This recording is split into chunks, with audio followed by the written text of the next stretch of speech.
39. Number 1. 39. 1. 38. 37. 36. 35. 34. 33. 32. 31. 30. 29. 28. 27. 26. 25. 24. 23. 22. 21.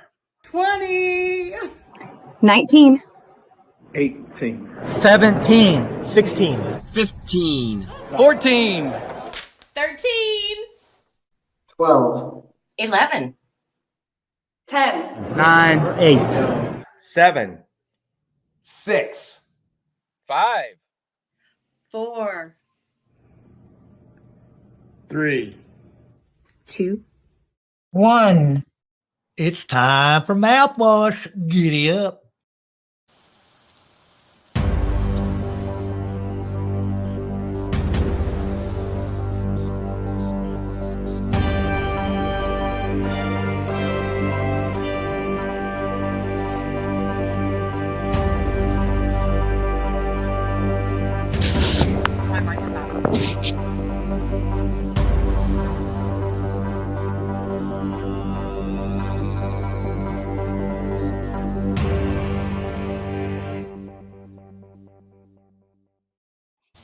Hi, and welcome to the Mouthwash Talk Show. And wow, we have a show tonight. We actually have cats in that you're going to see cats on the Small Talk tonight. It's going to be it's so exciting. We have Jim Merritt filling in for Tiffanie. Tiffany's out in DC with Whitley Yates, and they're out there having a great old time and left us here with to hold the bag. But hey, I'm going to be excited to see what Jim has to say about the topics, because tonight we have Political Potpourri. This is where we're going to talk about whatever. And basically, Jim's going to be our guest and on the panel. And Lucy is driving in her car, so she'll be this voice probably in the background that's coming in. And Ed has sworn off Facebook, and I don't see him backstage yet. So this could be an interesting show tonight. But we have a good peeps on the streets. We have a small talk. We have all sorts of stuff. And I do see still have I got to play producer and all this stuff here. So and we have the live comments coming on. So if you have a question you'd like for us to address, we would. So I'm going to get this thing started, and tonight I'm going to do a little monologue tonight about, I think we're going to talk about parties. We're going to talk about parties tonight, and what are they doing? How are they doing it? And one of the things, when I was doing Peeps in the Streets out at the Bates Hendricks Street Festival, I had a Democratic campaign worker come by, and I got him to answer the questions for Peeps on the Streets. I thought he gave very good answers. I thought they were very smart. They were very on time, but he had a campaign shirt on this particular campaign. About an hour later, he comes back and he got his tails between his legs. He just sort of says, can you delete that? Can you delete that video? I went back and I talked to him, and I'm in trouble for that. Will you delete it? And I said, you know what? I will. I mean, I don't put anything on. I'm not trying to embarrass anything. Our show is based on respecting others' opinions and them in general. So I deleted it, and I was, and I talked to the candidate. She, came down later, and I said, what's the deal? I mean, it's, they didn't even look and see the answers. I thought that the answers would have really been good for the candidate. It'd been good free advertising. But it got me thinking, it's like, okay, so what is the lesson that this campaign work, basically the lesson, the answer I got was, well, he's Hispanic and he really doesn't know what he's doing. And I'm like, well, you didn't even look at the film. You just had me delete it. And it's one of the things that I find is very frustrating about talking to others. Just because you're in a party doesn't mean you don't talk to the other party. But I see that more and more of, just don't talk to them. And when we don't talk to the other people, that discord just gets worse and worse and worse. And I've noticed this on some other areas. So that's one of the things we're going to talk about tonight, about parties. And I'm going to play, I'm going to go ahead and play our, tomorrow night at the Mars Hill Arts Center. We have several candidates coming over for a meet and greet. And I extended invitations to the Democrats. And I didn't get any response, not even anything. So it goes with that. Oh, we're not going to come talk to you because maybe they don't like Mars Hill or whatever. I don't know what they didn't tell me. So I'm a little frustrated, and I think a lot of you know that I base my vote on how accessible candidates are. And if we can't talk to our representatives, our city people, or whatever, you can't get a hold of them. What good are they to you? If they won't return your call, or they won't even bother to say, hey, I got your message, I'm too busy, whatever, I'm good with that. But when they just don't even respond and just ignore you, that's what really sort of makes me wonder, what are they in this for? Are they in this for themselves, or are they in this for the good of the people? So I actually ran it tonight. I'm sorry I did that, but it's something that's bothered me ever since this weekend, and I did the Peeps on the Streets. So with that said, I'm going to play our shameless plug for our event tomorrow night. We're going to have pizza called Pizza and Politics. So I'm going to go ahead and play this. You're going to see all this list of candidates. And if there is a Democrat listening, you're more than welcome to come. And I'll put you right on the list. And it's going to be a short introduction. And then we're going right to the town hall questions and answer session. And we're going to have some pizza, and we're going to have all a good time. So I'm going to play that. And then we're going to bring on the panel, and we're going to talk about stuff. So enjoy this little promo.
All right, as you can see, that's quite the list of candidates we have coming over, and I already see some questions in the live chat there. I love that because we have a lot to talk about.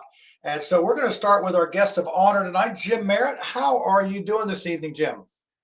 I'm fine. I had some crazy man yelling at me out of a truck on Capitol. What did that guy say? What did I say? I don't know. You did a triple take. For our audience, we were working down at 19th and Meridian, and I'm rolling back through down Capitol, I think, and I see Jim on the sidewalk. So I pull over into the parking spot, and he comes up, and I yell out the window, "Pardon me, sir, do you have any Grey Poupon?" And he did a triple take. He was on the phone, and he just started laughing, and so I just never take an opportunity not to harass somebody. So it looked like you were in full beast state house mode. Yeah, very harassable. But everything's well. I enjoying speaking on issues this past summer and last spring, and just had op-ed that was published in the Indianapolis Star regarding the cost of education, higher education.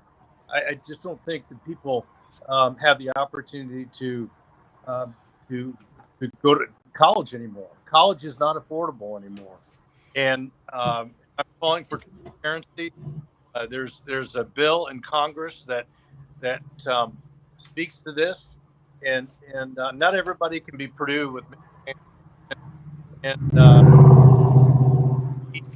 change how universities work, and holding the line on expenses and on anything that the student has to produce when they go to school. And I feel very, very serious and very I'm really firm in that fact that something has to change. Yeah, it certainly isn't like the good old days when you went to IU and I went to Ball State. It is so far from that. My whole college career was one semester these days. So, it's definitely gone up quite a bit. And so Ed, I see that you have gotten the link, and now tell me about this. I'm not on Facebook stuff anymore. I mean, did Spirit Airlines come make an offer you can't refuse? What happened there? No, actually, well, let me just say that as someone that makes my side business part of social media, I got banned from doing any type of advertising on Facebook, in which I said, well, if I'm banned from spending money and making money here, I'm leaving. So, yeah, I packed up my stuff and I left. So yeah, and it wouldn't be bad if I was banned for something that I had done now, but I got banned for posting a picture of the Night Stalker 2 years ago. So this is 2 years after the fact. They banned me, and with no context to why. It was just simply the picture was enough to get me banned. Wow. Well, we are back on YouTube after our election, and we just talked about the election. I don't recall anybody really being an election denier or anything like that, but some algorithm, somebody said a wrong word and out go the lights. But we're back on YouTube. We got 2 strikes on us, so hey, maybe that 3rd strike they're going to throw us off. But so hey. Good luck with that. So how are you coming on? You're just coming on through the link then, right? Yes, through the link. Okay. Yeah. So yeah, that's a good thing. We're on Twitter, we're on YouTube, and we're on Facebook. So we got a little backup plan there. So let's see how Lucy's doing. She's going to be the voice behind the curtain there. Lucy, are you there? Driving safely? Maybe not. Not, you can't hear me? I got to add her to the stream. Technical difficulty. Okay. There you go. Now we got you. All right. Good. I figured I was the difficult one, and this time it was you. I know. So I'd like to start off this evening by letting everybody know that I'm the disembodied voice on your shoulder, and tonight you get to decide whether I'm the angel or the devil. Yeah. Well, I think a lot of people would decide for you. Yeah. I think I'm pretty polarizing, which is in my mind is a good thing. You got to have a personal brand after all. But the first thing I'd like to say is, talking about being an election denier, I think we should stop using the language and the vocabulary of the enemy. You're an election-free thinker. You're an open thinker. You're a critical thinker. You certainly aren't denying anything. And so I think that he who controls the vocabulary controls the context. I think you're right. Yeah, that comment right there will probably get our 3rd strike, just because I'm saying they're that sensitive. Our other one was the vaccine. We talked about that with Dr. Stock, I think, but I think that was Kelly Calloway. She was out there a little bit on that, so I could see maybe why that happened. But hey, we're here. We're live on all 3 of those for now, so let's enjoy it. And I'm trying to think. You know what? We're going to do something here. We're going to start the show out with a question from the audience, because that's what we do here. This is, I think, I'm not going to say his real name, but I know this person, and it says, "What does Jim and Ed think of the Safety Act purge law happening in Illinois?" And Lucy, you can get in on this too. I don't think they knew that you were on because of the voice. So we'll start with Jim. We'll bring Jim out here. It's all good. And are you familiar? Can you explain this? Can you explain this thing to me? Because I don't know what it is. Do I understand it correctly that it pretty much gets rid of bail? Oh. I think that's the cash bail bill in Illinois. Am I correct in that? Let's see that the question asker. Ed, do you know that? I do not. I'm currently looking. That's what we are. I don't know if that's the right one, but I've definitely heard rumors. Okay, yeah. So yeah, it is, and it's even So, and and if I understand it correctly, you can commit a crime a violent crime, and you might be arrested, but it's going to be a turnstile, and you're back out, probably with the weapon you used. And Illinois will rue the day that they passed this bill and the governor signed it. And my son lives up in Chicago, and luckily it's on the north side. But they have civil war going on in a lot of precincts there, and the police feel supported. And this will be a measure that will convince a lot of people to go to Indiana. Yeah. Well, and taxes now. Now, our friend Whitley Yates, she's with the diversity of the GOP. She was up there last weekend, and she put on Twitter that I watched things being burned, and the police said, "Well, we're just going to let it go and until it calms down." And I'm like, and I put on there, I said, "Was that this weekend or was that like a year ago?" She's, "No, that was this weekend." So, I mean, what do we got? And Ed, you're close to Chicago up there. Can you see the smoke from your house? I mean, what's up? No, but so here's one of the really weird things is cars. So when we go back to my car being stolen, my what is it? Basically I had my car, stuff happened to my car like 3 times in the last like 4 or 5 months.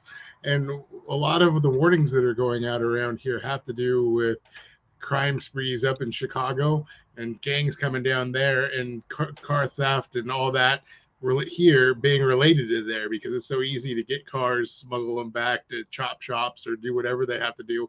And so, yeah, we're not seeing smoke, but it's definitely affecting this area. And so, yeah, it definitely affects here. One of the things, and I didn't have a chance to do any background on this. I see that they eliminated the cash bail, but the one provision I see is that they can still hold on to them if the prosecutors show that there's a reasonable, that they pose a specific threat or are a threat. So I don't know, It's not. I would have to look into it. I would have to look into it more before I gave. I'm still leery. I lean more towards the side of safety, but it doesn't seem like it's just a blanket effect across the board. Yeah, definitely something. So hold on, Jim. I want to let Lucy. I know she's not on the screen, so I want to let Lucy weigh in if she wants to on this. Yeah, I would love to. I think it's just really indicative of Illinois politics. They're going to have more crime, they're going to have more murders, and they're going to blame us in Indiana.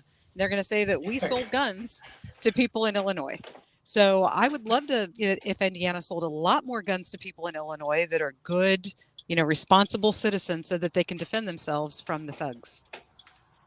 Yeah, I mean, I think we're at a crossroads here. So Jim, go ahead. You want to add a follow-up?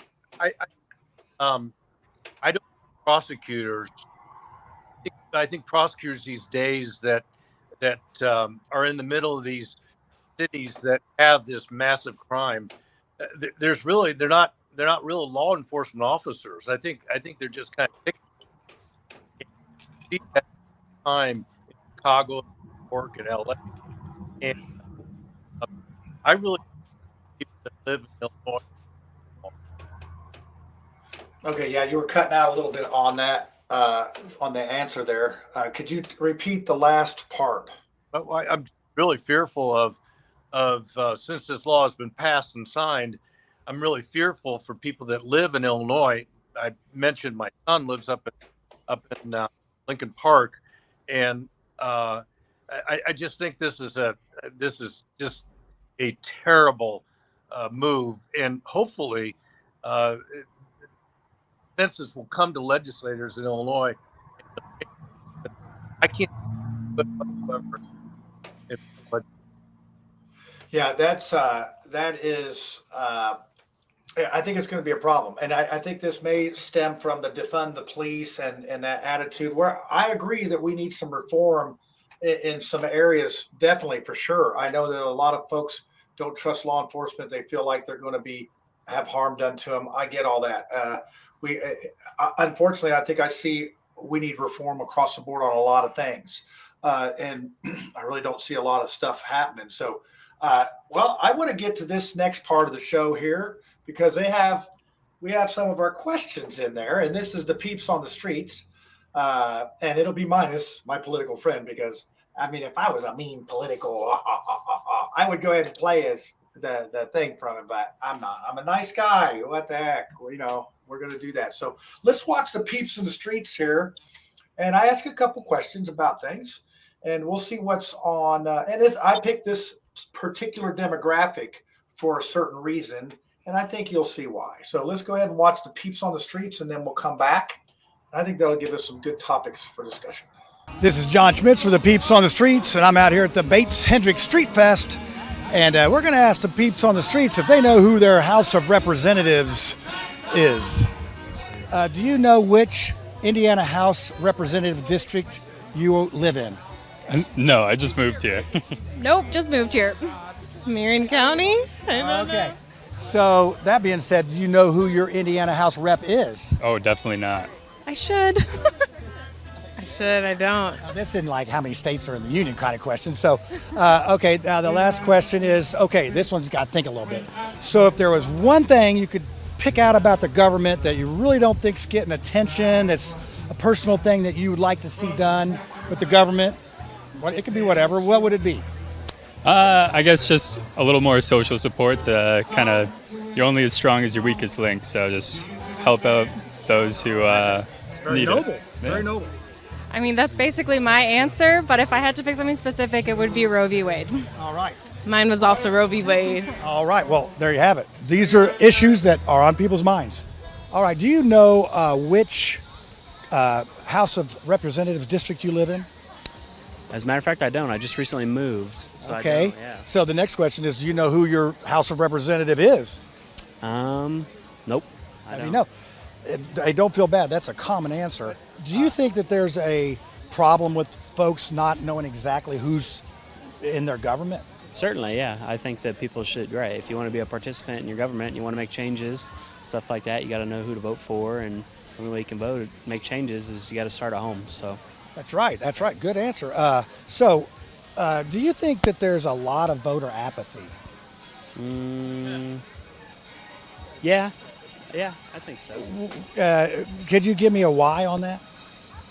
I think sometimes people just get, people get fed up with the systems they're living with and stuff like that, and people feel like their voices aren't heard, so they just think, why do I need to vote if nothing's going to really change? So I hear that quite a bit. What is your biggest concern with our government and how they affect your life? What's your biggest concern, if you could nail down one of them? I think the biggest thing that affects me personally is, I don't know, that's a tough question. I don't know, I'm going to have to think about that one. All right, what is your main concern that possibly the government is not handling, or maybe our elected officials? What would be your number one concern? Right now it would be women's rights. All right, and you? For me, right now, it would be inflation. Inflation. All right. Now, do you know what Indiana House district you live in? I do not. I don't either. I know we're right on the line, though. That's all I got. All right. Do you know who your representative is? Oh, no. No. All right. All right. Do you know which Indiana House district you live in? Don't know the number, but I know who my representative is. Oh, that's the next question. Who's your representative? Terry Austin. Okay. Well, hey, you're the first one that's actually known who their representative is. So if you had to pick one thing that you think the government isn't doing well, what would that be? Oh my gosh, there's so many. Just one thing now. Abortion rights. Okay. All right. Thank you. And that's a wrap over here at the Bates Hendricks Street Festival. I hope you enjoyed the questions and the answers. And there you go. That was fun to do with the questions of the folks. And as you can see, what's on women's in that age group, what's on the women's minds, and we had an inflation and an abortion type of deal. So I don't know which one you want to go first. I'm going to ask Lucy which one she wants to cover first. So, well, sadly, I was actually not able to hear any of the peeps on the streets. Because yeah, for some reason, so I'll just shut up and let you guys discuss because I'm in Safari right now, and Safari does this weird thing, and it turns the sound off, so I couldn't hear anymore. Yeah, so there you go. I just think we're trying to make Jim look good because Go for it, Jim. Don't you have an election coming up sometime soon? Yeah. So go ahead. Let's see. Well, since you're our guest of honor tonight, Jim, which one of those topics would you like to tackle first? Well, I think it's interesting. I hear that as well, John. That's, and I think that benchmark what I'm hearing as well. That economy broke away God's design. And the strange thing about it is nobody likes the new state law that was passed. They all passed it, and the governor signed it, but I didn't hear a whole lot of celebrating about it. A lot of women, and not only in downtown Minneapolis where you were, but in the suburban counties, in the donut, are upset about as well.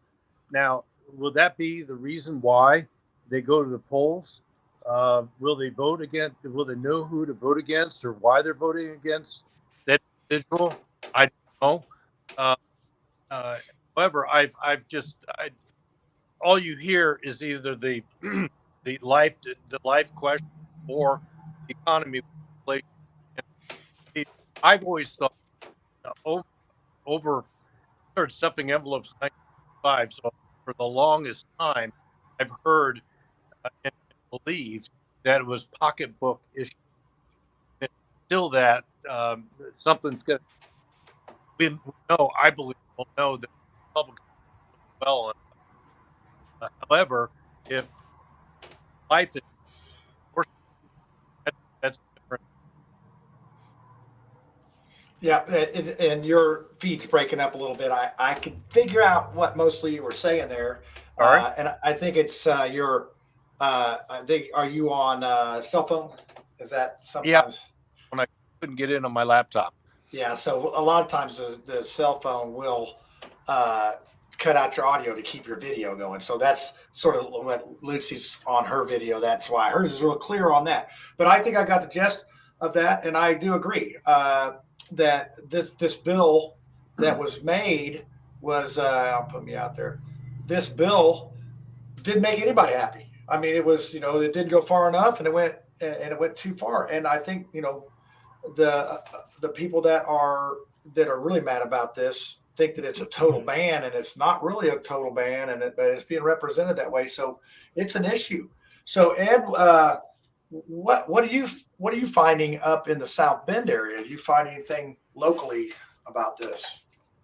So first of all, I'd like to point out the fact that when I live in a neighborhood where if I went and asked door to door, leaf pickup is like the number one issue that like every time leaf pickup.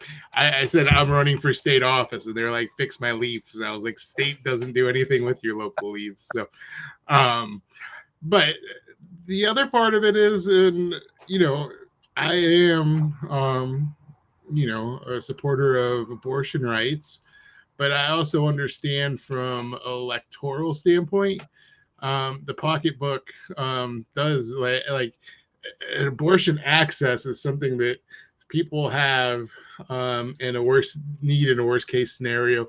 Your pocketbook is something that is in your face every day. And so I definitely think that talks, and whether or not, up here, we've had a lot of rallies, and I've seen it seems like a lot of grumbling about overturning of Roe versus Wade, and also of, what happened downstate. Whether that turns into actual votes to make a difference, I don't know. I'm not too sure. I wish it would, because that's what I support. But I have a hard time, that pocketbook and what's happening. People vote more about what's the people that are at their dinner table every night, and unless, and not necessarily on emergency measures. So We'll see what happens. But I'm optimistic. But I've been wrong many times before. I have a comment on abortion rights. Yes. Well, my thought is this: if women really believe in equality and women also really believe in abortion, then they should believe in the equality of the aborted baby to choose the abortion of its own mother. If the mom can choose the abortion of their child, why can't the child choose the abortion of the parent? Seems fair. And at what point does that right kick in? That is one that I would never saw coming there. That is almost like the I recommend like a random number generator. Let the mom that wants to cut her baby up into parts and suck it up with a vacuum cleaner, pick a number, 1 to 10, hit that random generator number. We'll see how lucky she is. That is an interesting concept, and I know that it's a long drive between Bloomington and Salem, so that was definitely proof of that. Well, and that's one of the things, because if you look at this abortion, it comes all the way from the morning after pill all the way to the partial birth abortion. I mean, there's a big spectrum in between of what is considered abortion. And I think I don't want to speak for John Jacob, but when I talked to John Jacob, he was one of the leading fighters for life. And he said, well, if this is about the mother's life and it's after so long, then it's a surgery procedure. It's a procedure, not an abortion, because it's the mother's life. So even there are just so many different terms and that we can talk about this, but I'll tell you what, it is definitely on a lot of folks' minds. And I think that it's out there.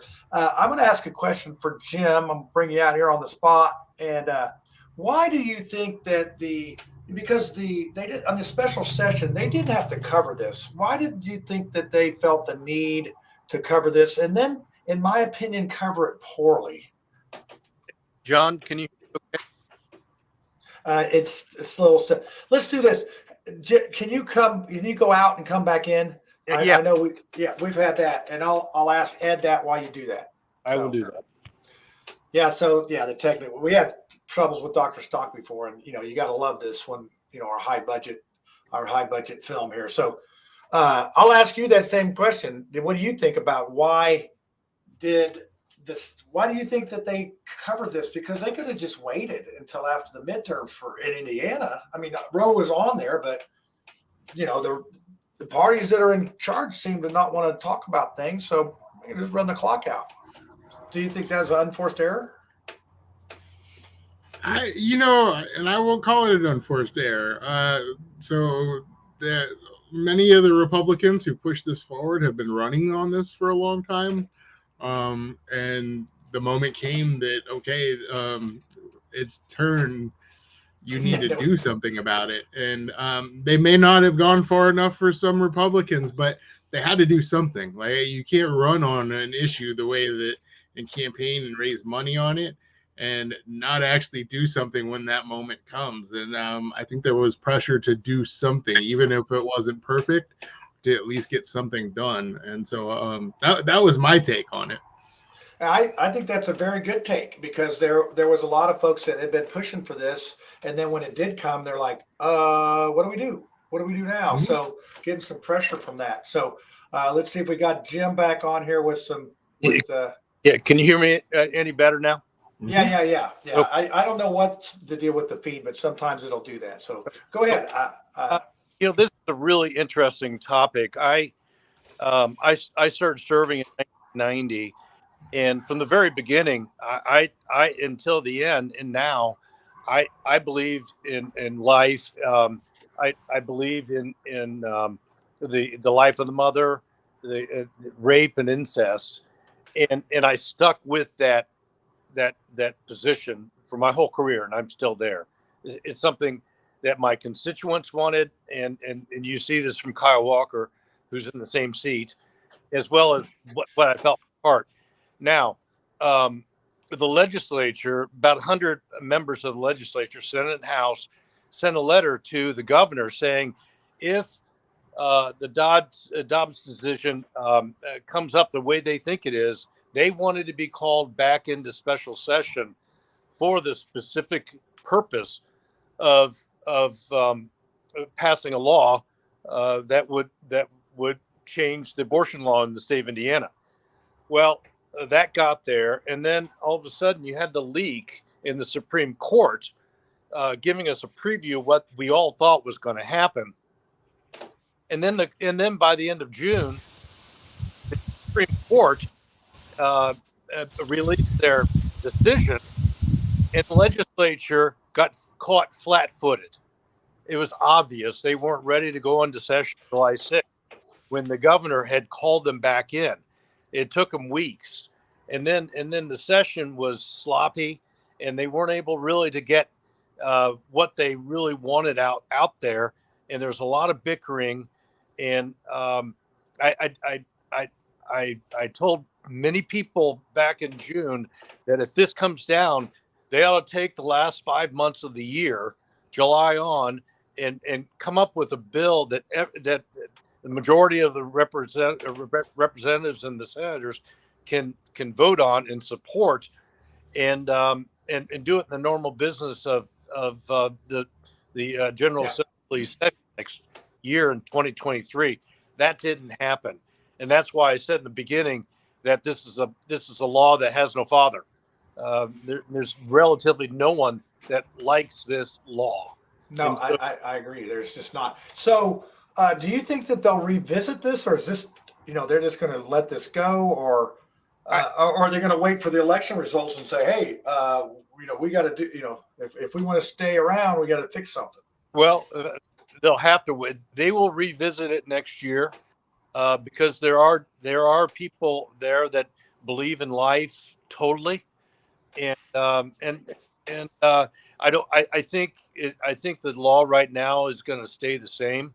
What I hope is they visit the ideas that I've been trying to voice about services for women, adoption services, help for FSSA, for DCS, really make that safety net firm.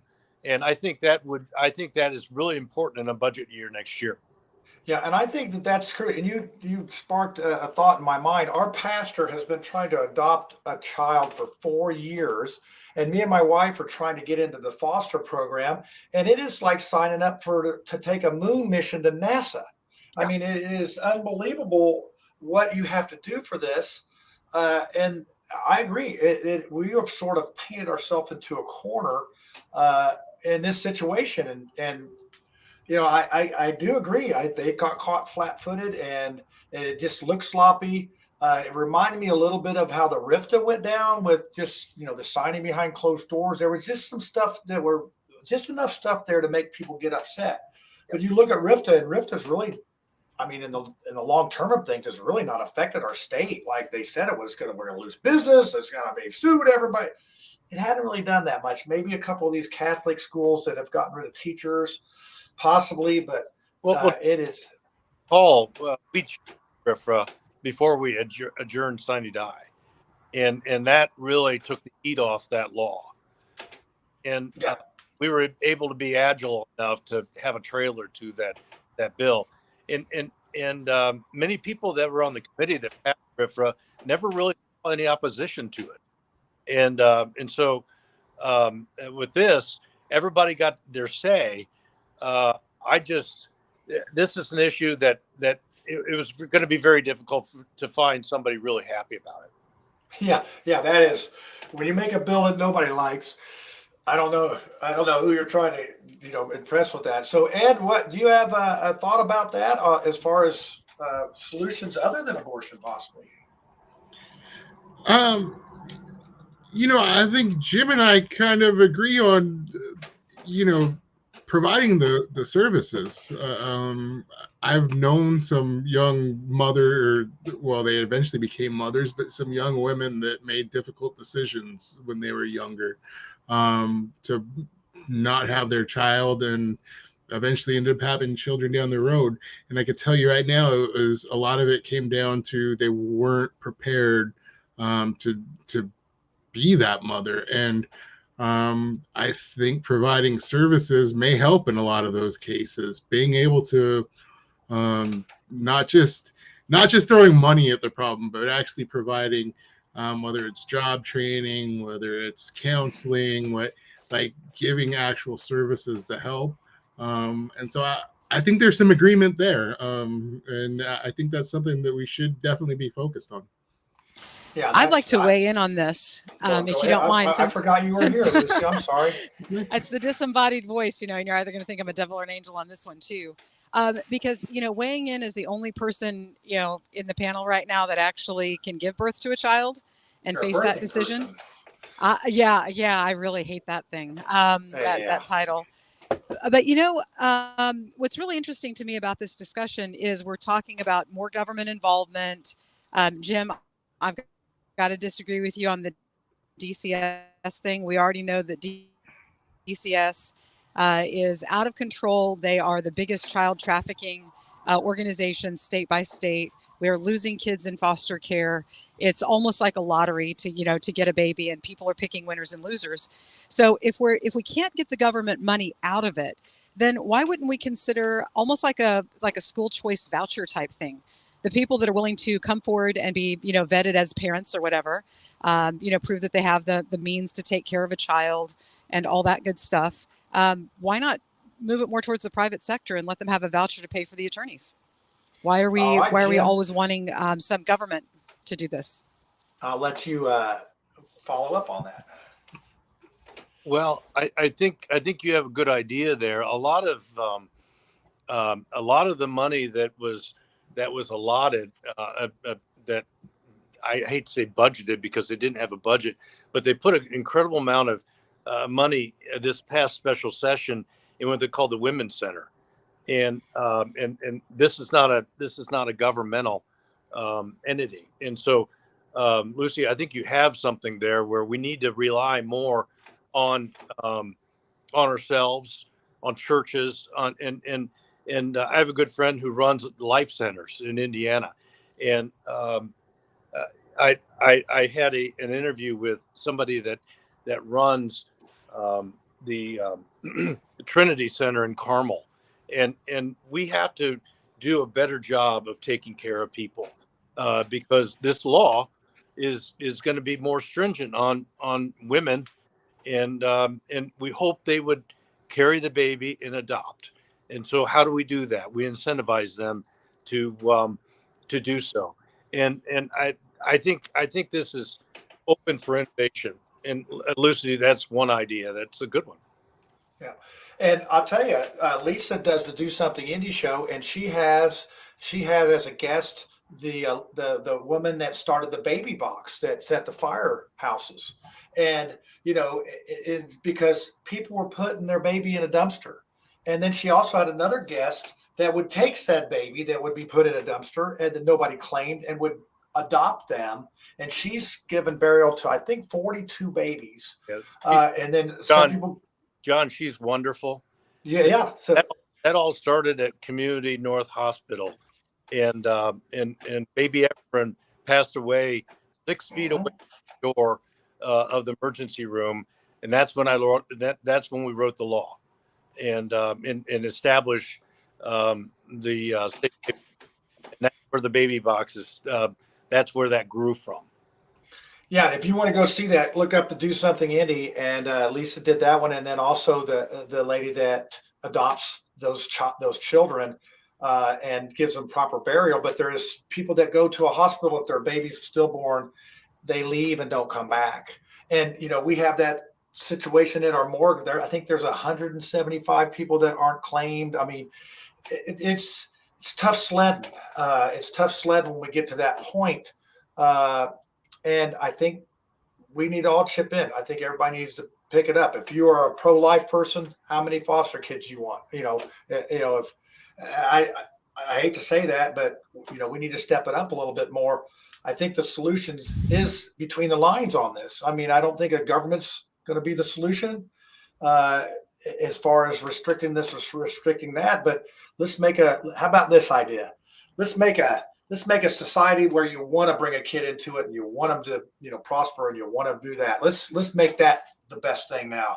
And right now, if you were somebody that was for abortion, you'd have a pretty good argument when we have a city that's got record murder rates, record crime, why would you want to bring a child into that arena and the education system that's sort of suspect? So with that being said, it's like, okay, but there's tons of arguments. But I want to switch gears. I know we don't want to have this as a total abortion show, but as you can see, it's a very, very sensitive topic and it's on a lot of folks' minds. But so we're going to shift gears here. We're going to talk about parties now, Jim. We're going to talk about parties, and Ed and Lucy, we're going to talk about parties. And that being said, we do have on October 11th, we have Jeff Moore, who's running for Secretary of State. He's going to come on the show, and we're going to see what he's all about. I think he's an interesting guy.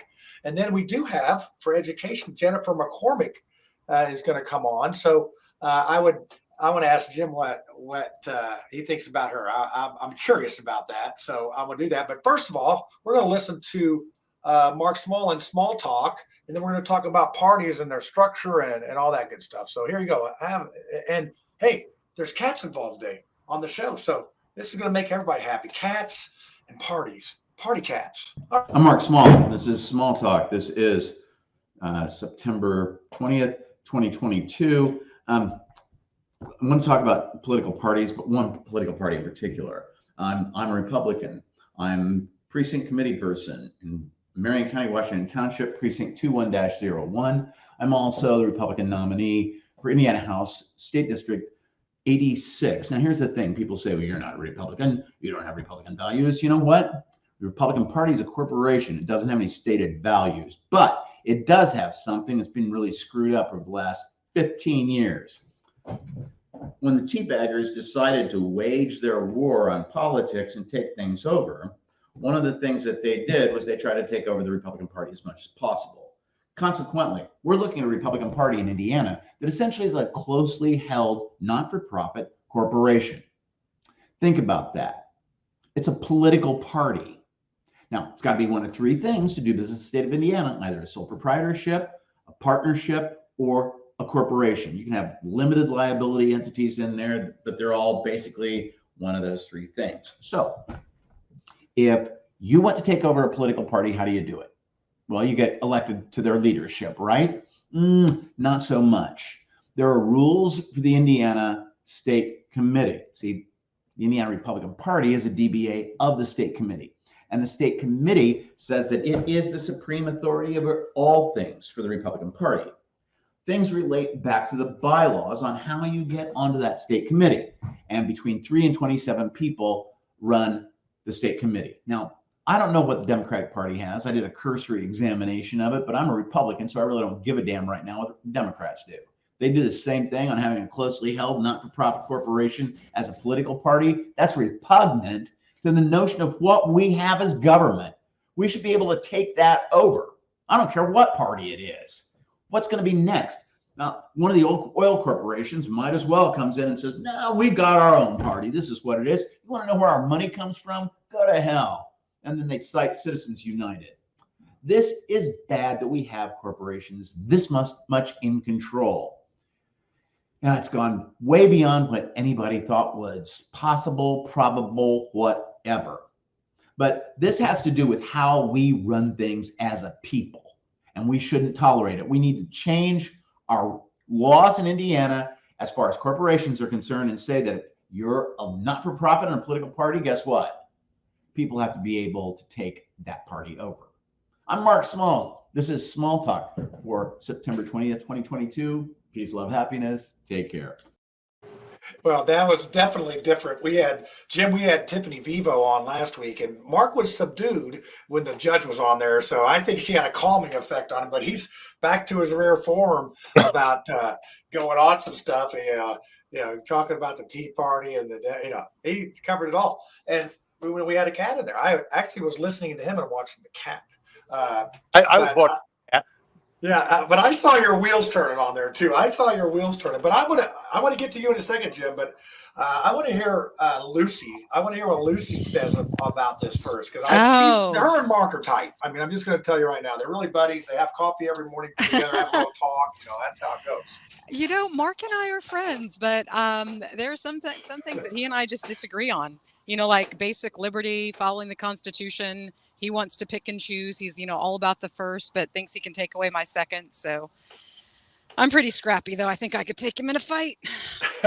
This would be pay-per-view, and Yes. Ed, I can already see Ed running the numbers on this one. He's going to make a fortune if he can get back on Facebook. Yeah, exactly. Do the bookie thing. But as far as the whole party thing goes, I mean, there are some things that Mark pointed out. These political parties hold themselves out to be of the people, by the people, for their constituents. But then they're really run like private fiefdoms. The Libertarian Party is open to the fact, and this is not something that, most libertarians right now are happy about, but there is actually a caucus called the Mises Caucus within the Libertarian Party that got together and they organized and they actually took over a couple of states. And then they managed to get their candidate as our current national chair.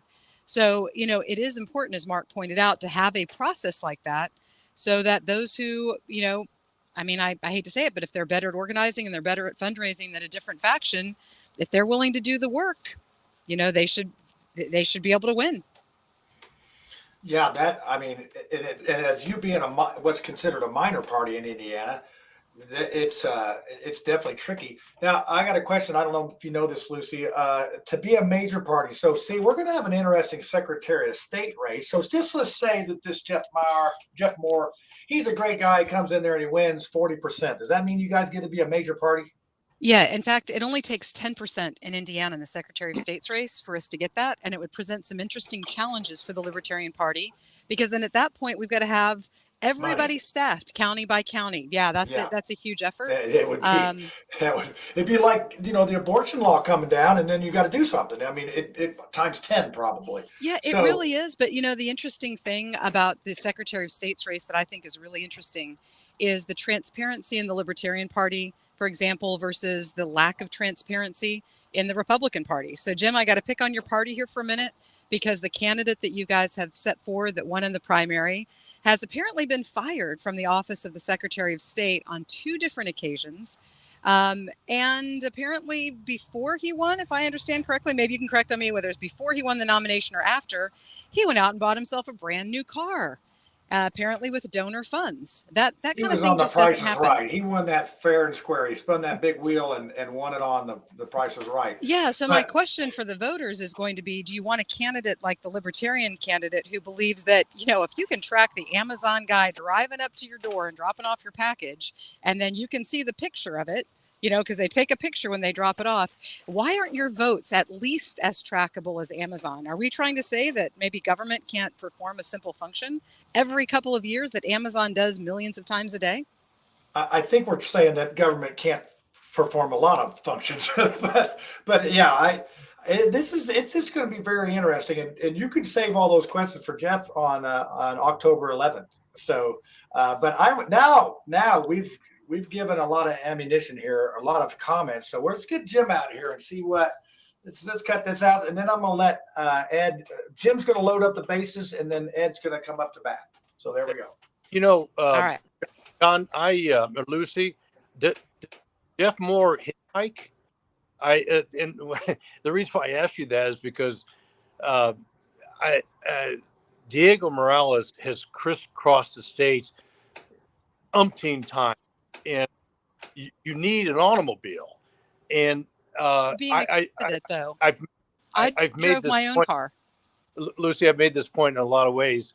That first of all, you have campaign bumper stickers, you've got pencils, you've got mailers, you've got equipment that go with a campaign. Number one, but two, you don't want any big time auto dealer loaning a car to Diego or any other candidate because of the conflict that ensues. And so I think that the Libertarian Party is going to win a couple counties. I think the Libertarian Party is going to have a very good election night this year. They've got candidates that are prepared more so than ever. I believe in parties. I served as the chairman of the Marion County Republican Party for a couple of years, and so I believe in parties, and all the best to the Libertarians who are trying to become a major party, and I don't fault them at all. And so they've got good candidates, and it'll be a really interesting night, November. It is going to be that. So, Hey, I got to do a direct response to this one because, Jim, you're claiming that you like parties. Are you saying that people have the choice and the right to vote different parties if they want to? Ooh. Well, are you talking about our primary situation? No, I'm not talking about the primaries. I'm just saying in general, is more choice better for the consumer, for the voter? Why do we have, just the two majors and a minor when we've got, the Green Party and the Constitutionalist Party? Why don't we allow everybody on the ballot? If you think that parties are great, why don't you do your part as a Republican to put forward a bill that says, you know what? More choice is better for consumers. And I want to ask you, are you willing to put forth legislation that would allow more parties on the ballot? No, I think you got to earn your way on the ballot, and I think libertarians have earned their way.